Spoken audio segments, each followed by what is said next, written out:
It's magic.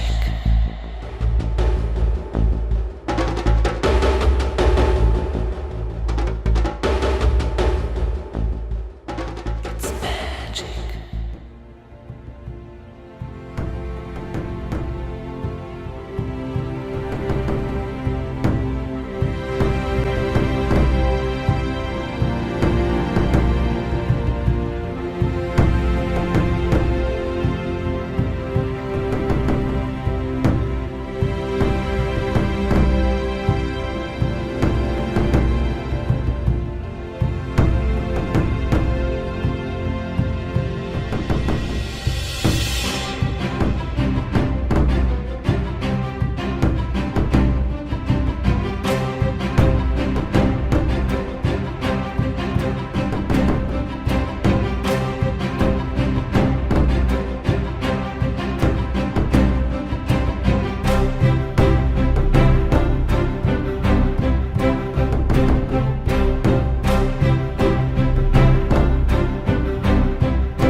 Meu otimismo está baseado na certeza de que esta civilização vai desmoronar.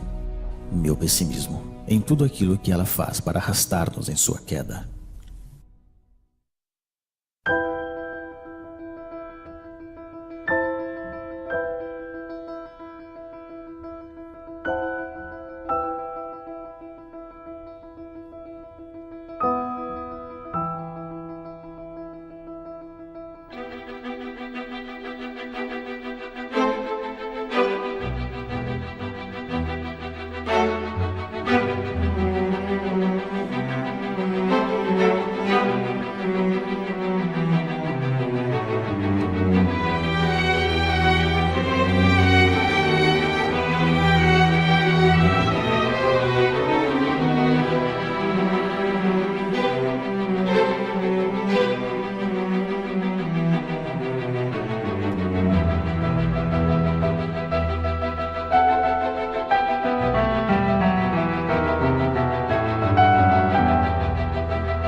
Que época terrível esta, onde idiotas dirigem cegos. William Shakespeare.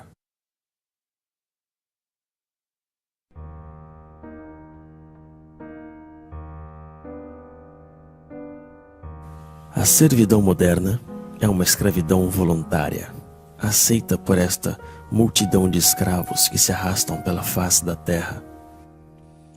Eles mesmos correm atrás de um trabalho cada vez mais alienante que lhes é dado generosamente se estão suficientemente domados. Eles mesmos escolhem os amos a quem deverão servir. Para que essa tragédia absurda possa ter sucedido, foi preciso tirar desta classe a capacidade de se conscientizar sobre a exploração e a alienação da qual são vítimas. Eis então a estranha modernidade da época atual. Ao contrário dos escravos da antiguidade, aos servos da Idade Média e aos operários das primeiras revoluções industriais, estamos hoje frente a uma classe totalmente escrava, que, no entanto, não se dá conta disso, ou melhor ainda, que não quer enxergar. Eles não conhecem a rebelião que deveria ser a única reação legítima dos explorados. Aceitam sem discutir a vida lamentável que foi planificada para eles. A renúncia e a resignação são a fonte de sua desgraça. Eis então o pesadelo dos escravos modernos, que só aspiram a deixar-se levar pela dança macabra do sistema de alienação.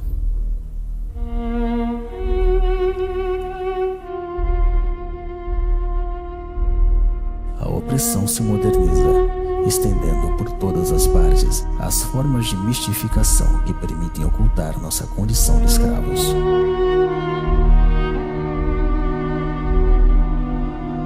Mostrar a realidade tal qual é na verdade, e não tal como mostra o poder, constitui a mais autêntica subversão. Somente a verdade é revolucionária.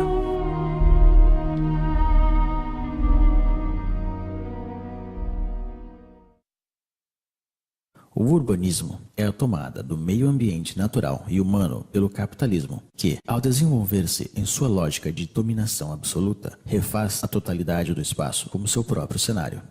Guy Debord, A Sociedade do Espetáculo.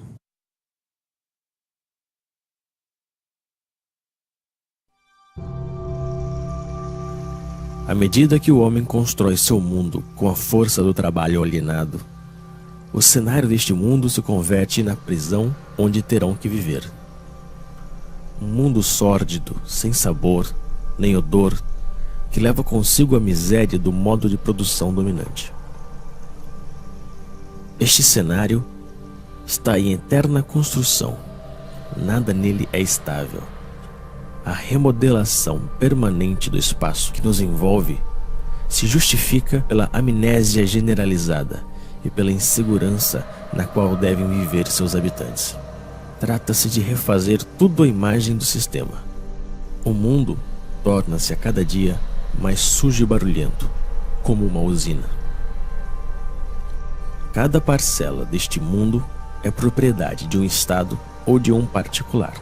Este roubo social, que é a apropriação exclusiva do solo, se encontra materializada na onipresença de muros, barreiras e fronteiras. São as marcas visíveis dessa separação que invade tudo. Mas ao mesmo tempo, a unificação do espaço, de acordo com os interesses da cultura mercante, é o grande objetivo da nossa triste época. O mundo deve transformar-se em uma imensa autópsia, racionalizada ao extremo, para facilitar o transporte das mercadorias. Todo obstáculo, natural ou humano, deve ser destruído. O ambiente onde se aglomera esta massa servil é o fiel reflexo de sua vida.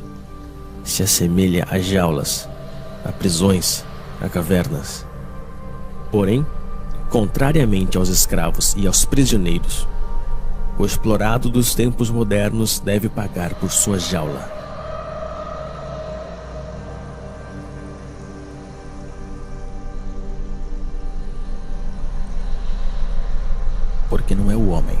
mas o mundo que se tornou uma normal.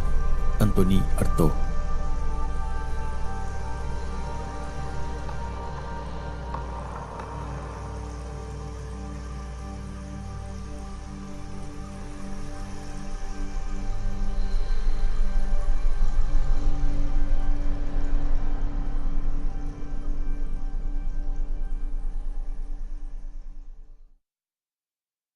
À primeira vista, a mercadoria parece uma coisa simples, trivial, evidente. Porém, analisando-a, vê-se complicada, dotada de sutilezas metafísicas e discussões teológicas.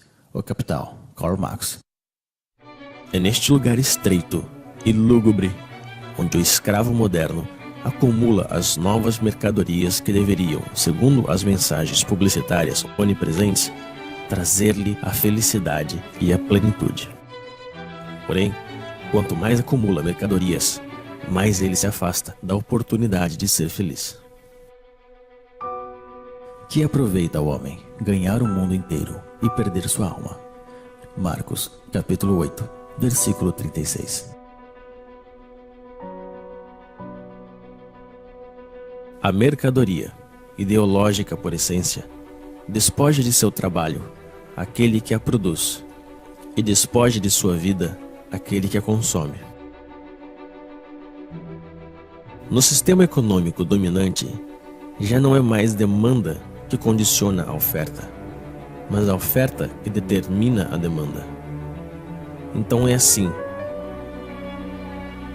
que, de maneira periódica, surgem novas necessidades que são rapidamente consideradas como vitais para a maioria da população. Primeiro foi o rádio, depois o carro, a televisão, o computador e agora o telefone celular. Todas essas mercadorias, distribuídas massivamente em um curto lapso de tempo, modificam profundamente as relações humanas. Servem, por um lado, para isolar os homens um pouco mais de seu semelhante e, por outro, para difundir as mensagens dominantes do sistema. As coisas que se possuem acabam por possuir-nos.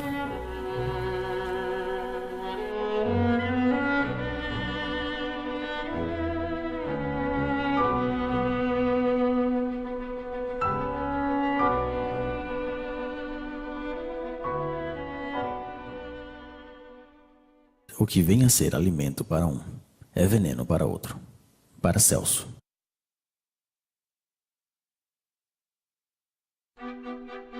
Porém, é quando se alimenta que o escravo moderno ilustra melhor o estado de decadência em que se encontra. Dispondo de um tempo cada vez mais limitado para preparar a comida que ingurgita, ele se vê obrigado a engolir rápido o que a indústria agroquímica produz. Errando pelos supermercados, à procura dos substitutos que a sociedade da falsa abundância consente em dar-lhe, só lhe resta a ilusão da escolha. A abundância dos produtos alimentícios apenas dissimula sua degradação e sua falsificação. Não são mais que organismos geneticamente modificados, uma mistura de colorantes e conservantes, de pesticidas, de hormônios e outras tantas invenções da modernidade.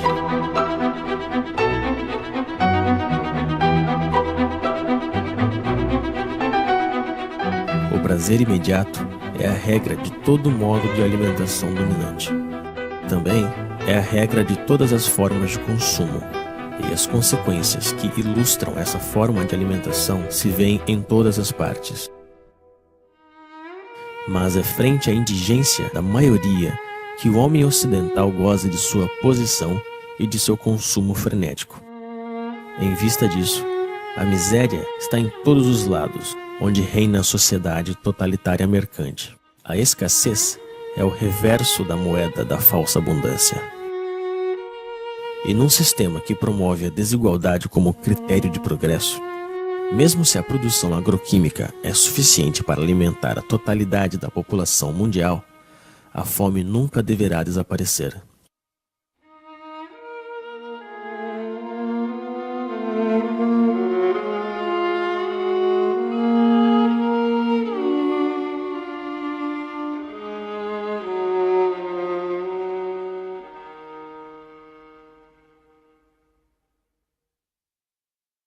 Estão convencidos de que o homem, espécie pecadora por excelência, domina a criação, como se as outras criaturas tivessem sido criadas apenas para servir-lhes a comida, a roupa, para serem martirizadas e exterminadas. Isaac Bashevis Singer. A outra consequência da falsa abundância alimentícia é a generalização das usinas de concentração e exterminação massiva e bárbara das espécies que servem de alimento aos escravos. Esta é a real essência do modo de produção dominante.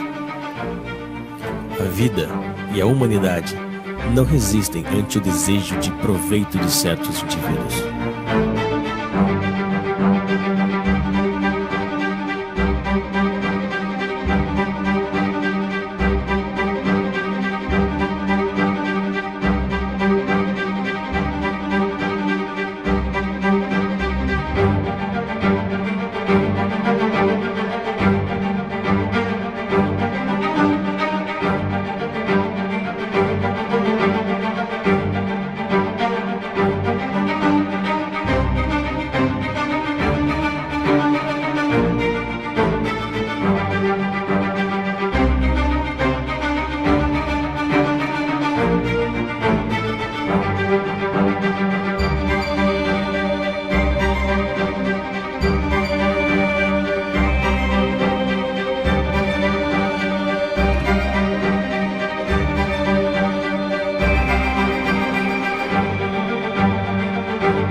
Que triste é pensar que a natureza fala e que a espécie humana não a escuta. Victor Hugo.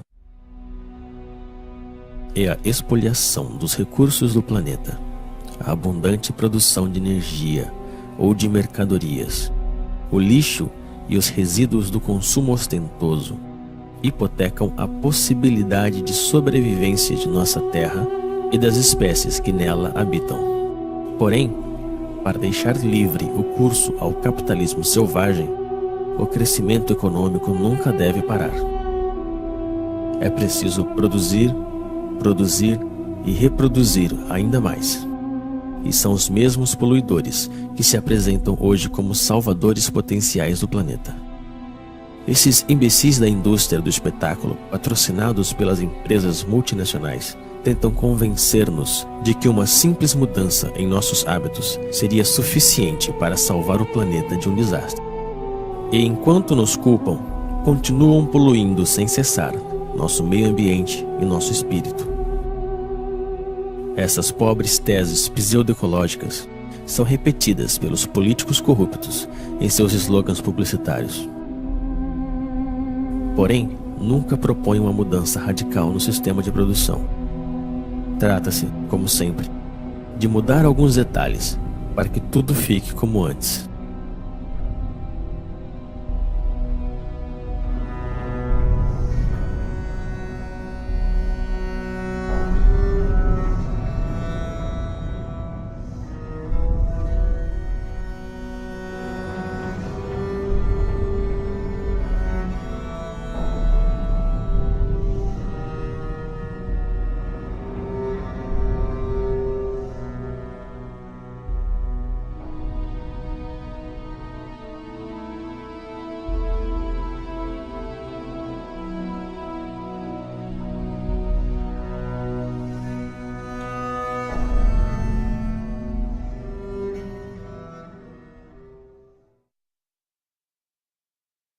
Trabalho.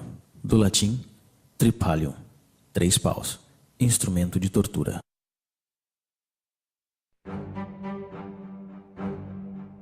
Mas para entrar na roda do consumo frenético, é necessário ter dinheiro. E para conseguir dinheiro, é preciso trabalhar, ou seja, vender-se. O sistema dominante fez do trabalho seu principal valor. E os escravos devem trabalhar mais e mais para pagar a crédito a sua vida miserável. Eles estão esgotados de tanto trabalhar, perdem a maior parte de sua energia e têm que suportar as piores humilhações.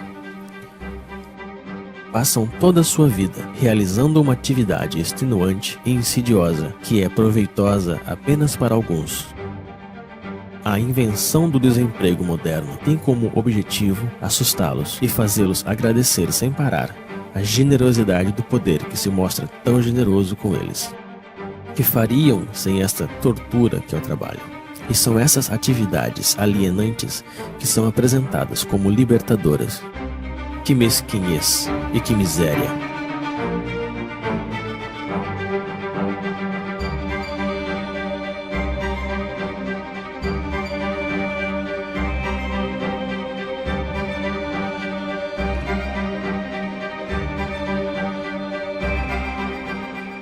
Sempre apressados pelo cronômetro ou pela chibata.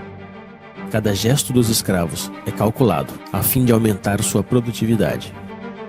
A organização científica do trabalho constitui a real essência da desapropriação dos trabalhadores, seja do fruto de seu trabalho, mas também do tempo que eles passam na produção automática das mercadorias ou dos serviços. O papel do trabalhador se confunde com o da máquina nas usinas, com o computador nos escritórios. O tempo pago não volta mais. Assim, a cada trabalhador é atribuído um trabalho repetitivo, seja ele intelectual ou físico. Ele é um especialista em seu domínio de produção. Essa especialização encontra-se na escala do planeta, no âmbito da Divisão Internacional do Trabalho. Concebe-se no Oriente, se produz na Ásia, se morre na África. É o homem inteiro que é condicionado ao comportamento produtivo pela organização do trabalho. E fora da fábrica, ele conserva a mesma pele e a mesma cabeça. O escravo moderno teria sido capaz de se contentar de sua servidão ao trabalho, mas à medida que o sistema de produção coloniza todos os setores da vida, o dominado perde o seu tempo com lazeres, com diversões e férias organizadas. Em nenhum momento do seu cotidiano ele foge da influência do sistema, que faz parte de cada instante de sua vida. É um escravo a tempo integral.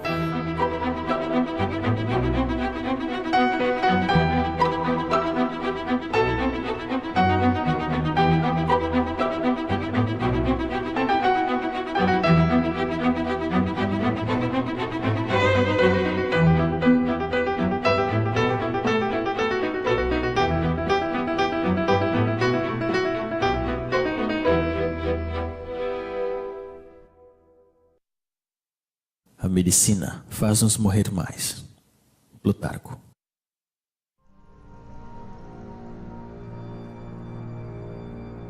A origem dos males do escravo moderno está na degradação generalizada de seu ambiente, do ar que respira e da comida que ele consome. O estresse provocado pelas suas condições de trabalho e pelo conjunto de sua vida social.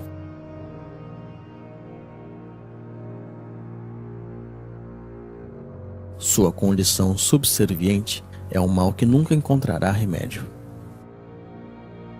Somente a total liberação da condição na qual ele se encontra pode permitir ao escravo moderno se libertar de seus sofrimentos.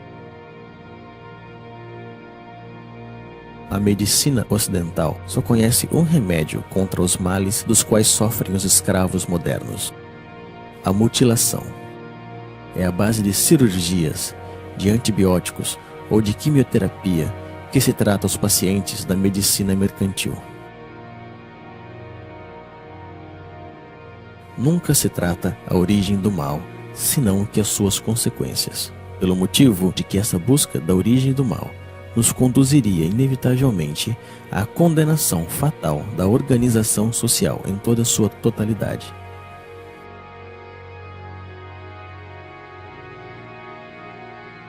Assim como ele transformou todos os detalhes de nosso mundo em uma simples mercadoria, o sistema atual fez de nosso corpo uma mercadoria, um objeto de estudo e de experiências para seus pseudo-aprendizes de medicina mercantil.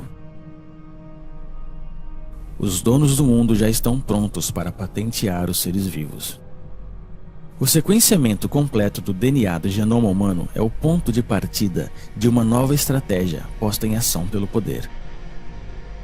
A decodificação genética não tem outro objetivo que o de amplificar consideravelmente as formas de dominação e de controle.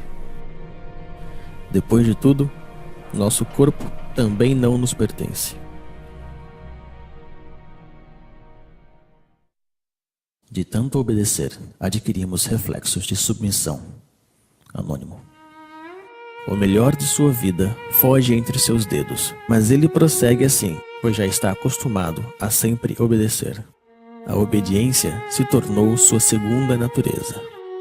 Ele obedece sem saber por qual razão, simplesmente porque ele sabe que deve obedecer. Obedecer, produzir e consumir. Eis aí o trítico que domina sua vida. Obedece-se aos pais, aos professores, aos patrões, aos proprietários, aos comerciantes. Obedecem-se também às leis, às forças da ordem e a todos os tipos de poderes, pois ele não sabe fazer outra coisa. Não existe algo que lhe dê mais medo que a desobediência, já que desobedecer, aventurar, mudar é muito arriscado. Assim como uma criança que se perde de vista de seus pais. O escravo moderno se sente perdido, sem o poder que o criou.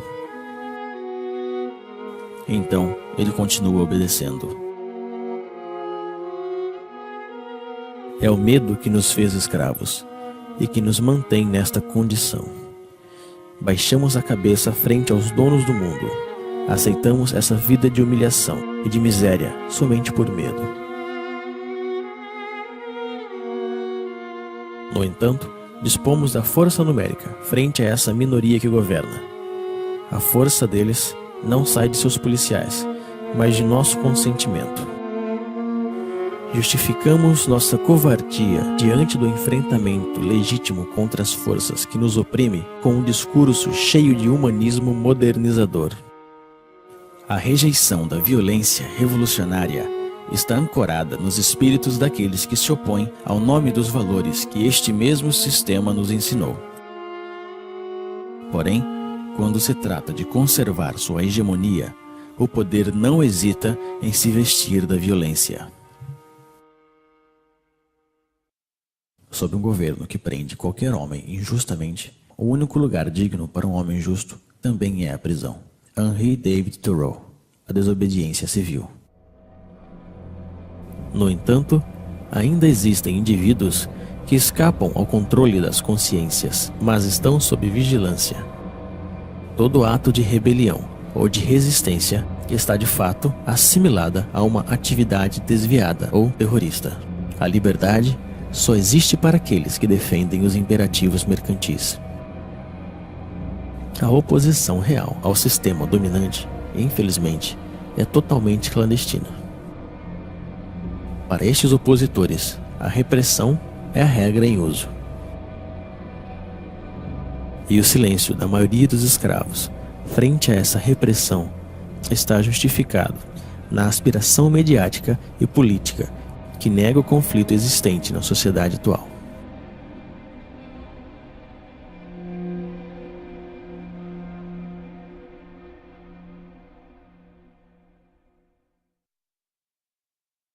O que outrora se fazia por amor a Deus, hoje se faz por amor ao dinheiro, isto é, daquilo que hoje confere o sentimento de poder mais elevado e a boa consciência. Nietzsche, Aurora. Como todos os seres oprimidos da história, o escravo moderno precisa de seu misticismo e de seu Deus para anestesiar o mal que lhe atormenta e o sofrimento que lhe sufoca. Mas esse novo Deus, a quem entregou sua alma, não é nada mais que nada. É um pedaço de papel, um número que tem apenas sentido, porque todo mundo decidiu dar-lhe. É em nome deste novo Deus que ele estuda, que ele trabalha, que ele luta e se vende. É em nome desse novo Deus que ele abandonou seus valores e está disposto a fazer qualquer coisa. Ele acredita que quanto mais tem dinheiro, mais se libertará dos problemas dentro dos quais ele está aprisionado. Como se a possessão andasse de mãos dadas com liberdade. A liberação é uma sesse que provém do domínio de si mesmo, um desejo e uma vontade de atuar. Está no ser e não no ter. Porém, é preciso decidir-se a não mais servir nem obedecer. É preciso também romper com esse hábito, que ao parecer ninguém ousa recriminar. O escravo moderno está convencido de que não existe alternativa na organização do mundo atual. Ele se resignou a esta vida porque pensa que não pode haver outra, e é aí mesmo que se encontra a força da dominação presente. Entreter a ilusão desse sistema que colonizou toda a face da Terra. É o fim da história. Convenceu a classe dominada que adaptar-se à sua ideologia é como adaptar-se ao mundo tal qual se mostra e como sempre foi. Sonhar com outro mundo se tornou um crime, criticado unanimemente pelos meios de comunicação e os poderes públicos.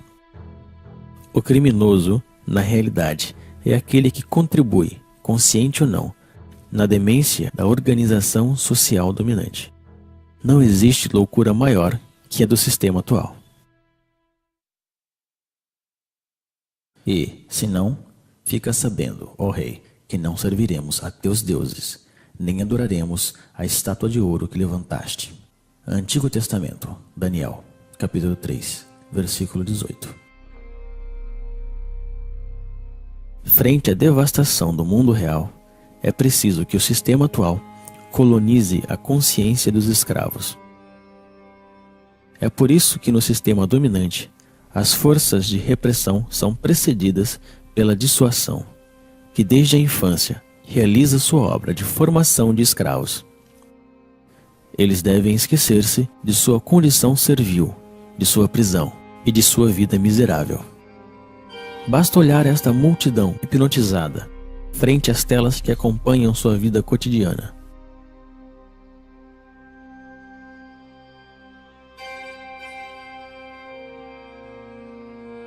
Eles enganam sua insatisfação permanente com o reflexo de uma vida sonhada, feita de dinheiro, de glória e aventura.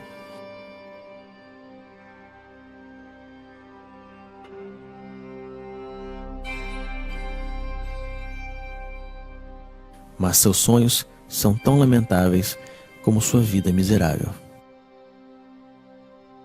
Existem imagens para todos e por todos os lados.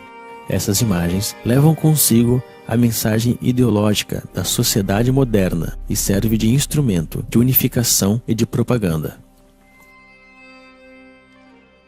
Vão crescendo à medida que o homem é desapropriado de seu mundo e de sua vida.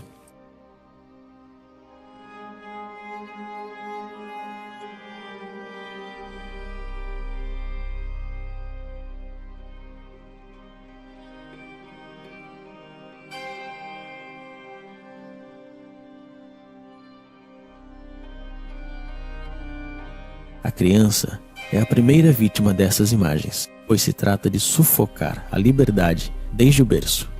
É necessário torná-los estúpidos e tirar-lhes toda a capacidade de reflexão e de crítica. Tudo isso se faz, evidentemente, com a cumplicidade desconcertante dos pais, que não buscam sequer resistir frente à força imponente de todos os meios modernos de comunicação. Eles mesmos compram todas as mercadorias necessárias para escravizar sua progenitura. Desapropriam-se da educação de seus filhos e deixam que o sistema alienador e medíocre se encarregue dela.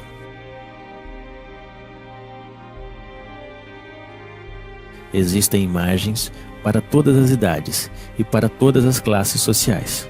Os escravos modernos confundem essas imagens com cultura e, às vezes, com arte. Recorrem seus instintos mais baixos para vender qualquer mercadoria. E é a mulher, duplamente escrava da sociedade atual, que paga o preço mais alto. Ela é apresentada como um simples objeto de consumo. A revolta também foi transformada em uma imagem que se vende para melhor destruir seu potencial subversivo. A imagem ainda é, até hoje, a forma de comunicação mais direta e mais eficaz. Ela cria modelos, aliena as massas, mente e promove frustrações. Difunde-se a ideologia mercantil pela imagem, pois o objetivo continua sendo o mesmo: vender. Modelos de vida ou produtos, comportamentos ou mercadorias. Vender é o único que importa. Estas pobres criaturas se divertem, mas esse divertimento só serve para distrair os mesmos do verdadeiro mal que lhes afeta. Deixaram que fizessem de suas vidas qualquer coisa e fingem sentir-se orgulhosos por isso. Tentam transmitir uma satisfação, mas ninguém acredita. Não conseguem enganar-se a si mesmos quando se deparam com o reflexo frio do espelho da vida. Assim, perdem tempo com estúpidos que lhes fazem rir e cantar, sonhar ou chorar.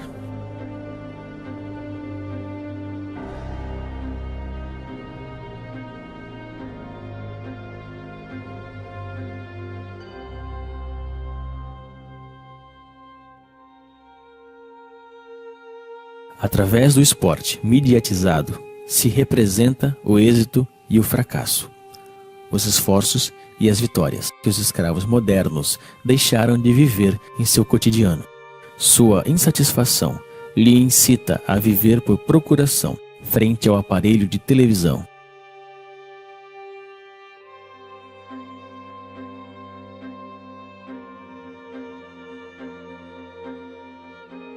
Assim, como os imperadores da Roma antiga compravam a submissão do povo com pão e jogos, hoje em dia é com diversões e consumo do vazio que se compra o silêncio dos escravos.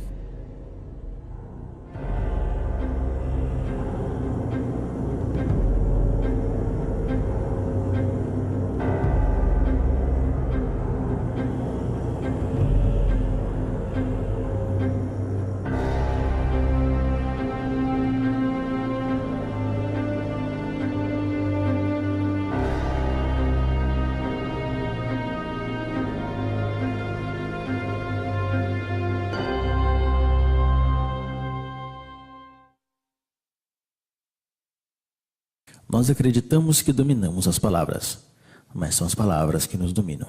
Alan Ray. O controle das consciências passa essencialmente pela utilização viciada da linguagem utilizada pela classe economicamente e socialmente dominante. Sendo o detentor de todos os meios de comunicação, o poder difunde a ideologia mercantil, através da definição petrificada, parcial e falsa que ele dá das palavras. As palavras são apresentadas como neutras e sua definição como evidente. Porém, estando sob controle do poder, a linguagem designa sempre algo muito diferente da vida real. É, antes de tudo, uma linguagem de resignação e impotência, a linguagem da aceitação passiva das coisas tais como são e tais como devem permanecer. As palavras trabalham por conta da organização dominante da vida, e o fato mesmo de utilizar a linguagem do poder nos condena à impotência. O problema da linguagem está no centro da luta pela emancipação humana. Não é uma forma de dominação que se junta às outras, mas o coração do mesmo projeto de submissão do sistema mercantil totalitário.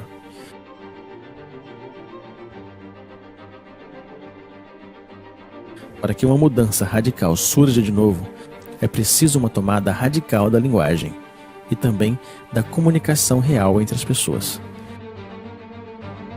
É nisso que o projeto revolucionário se une ao projeto poético. Na efervescência popular, a palavra é tomada e reinventada por grupos extensos. A espontaneidade criadora se apodera de cada um e nos reúne a todos.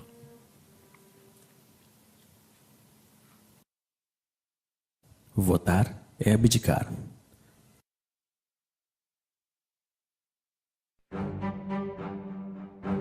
No entanto, os escravos modernos ainda se veem como cidadãos.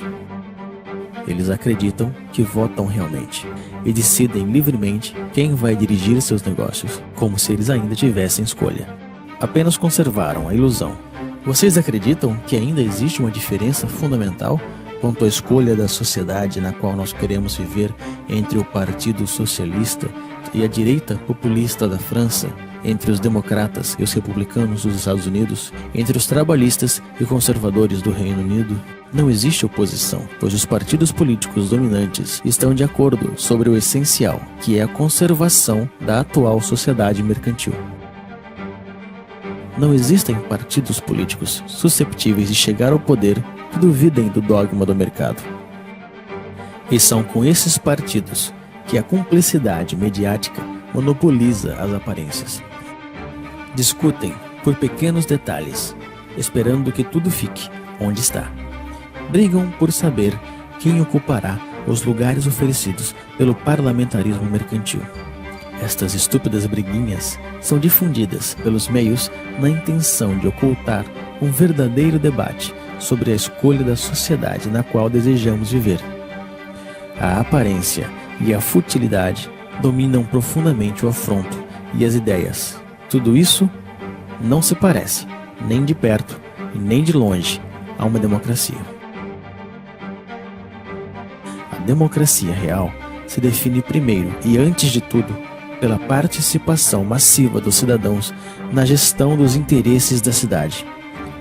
Ela é direta e participativa e encontra sua maior expressão na Assembleia Popular e no diálogo permanente sobre a organização da vida comum. A forma representativa e parlamentar que usurpam o nome da democracia limitam o poder dos cidadãos pelo simples direito ao voto, ou seja, a nada. Tão real que não existe diferença entre o cinza claro e o cinza escuro. As cadeiras do parlamento estão ocupadas pela imensa maioria da classe econômica dominante, seja ela de direita ou da pretendida esquerda social-democrática. O poder não é para ser conquistado, ele tem que ser destruído. O poder é tirano por natureza, seja ele exercido por um rei, por um ditador ou um presidente eleito. A única diferença na democracia parlamentar é que os escravos têm a ilusão que podem escolher eles mesmos os mestres que eles deverão servir.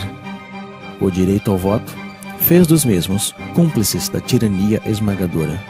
Eles não são escravos porque existem amos, senão que existem amos porque decidiram permanecerem escravos. A natureza não criou amos nem escravos. Eu não quero dar nem receber leis. Denis Diderot. O sistema dominante se define então pela onipresença de sua ideologia mercante. Ela ocupa, ao mesmo tempo, todo o espaço e todos os setores da vida. Ela não diz nada mais que produza, venda, consuma, acumula.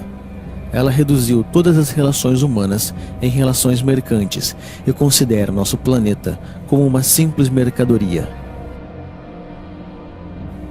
O dever que nos impõe é o trabalho servil. O único direito que ele reconhece é o direito da propriedade privada. O único Deus que ele adora é o dinheiro. O monopólio da aparência é total. Somente aparecem os homens e os discursos favoráveis na ideologia dominante. A crítica deste mundo está afogada no mar midiático que determina o que é bem ou mal, e o que se pode ver ou não.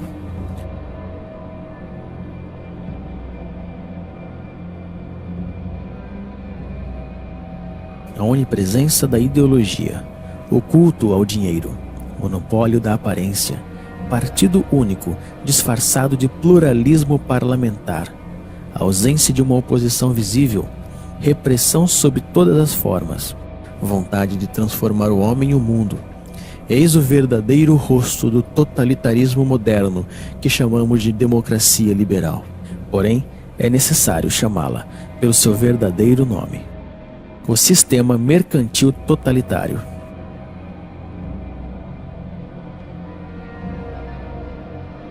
O homem, a sociedade e o conjunto de nosso planeta estão a serviço desta ideologia.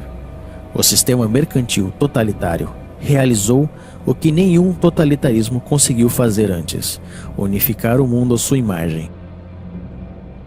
Hoje, já não existe exílio possível.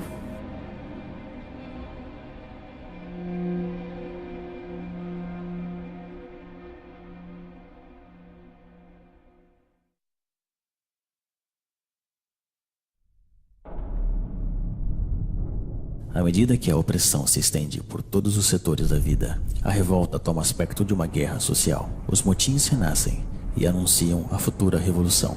A destruição da sociedade mercantil totalitária não é um caso de opinião, é uma necessidade absoluta num mundo que já está condenado, pois o poder está em todos os lados, deve ser por todas as partes e todo o tempo, e devemos combatê-lo.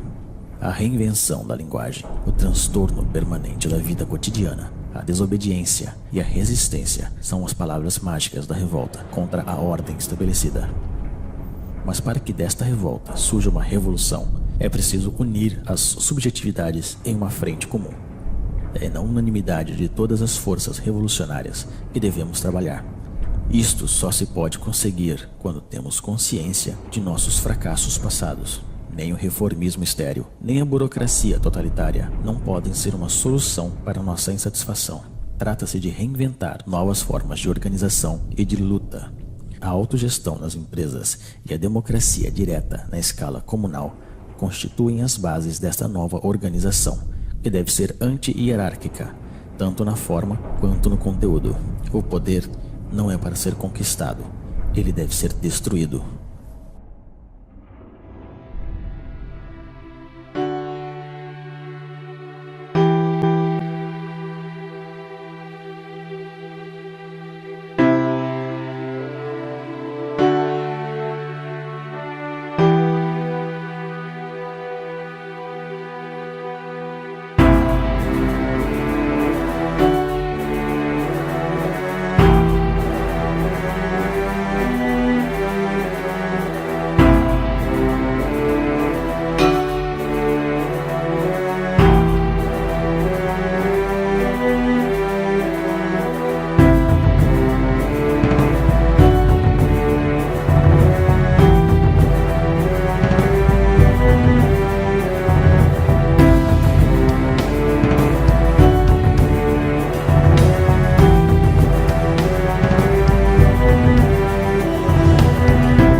Cavalheiros, a vida é muito curta. Se nós vivemos, vivemos para andar sobre as cabeças dos reis. William Shakespeare, Henrique IV. Jean-François Briand. Tradução: Elisa de Arbênia Quadros. Dublagem: Rodrigo Nishino.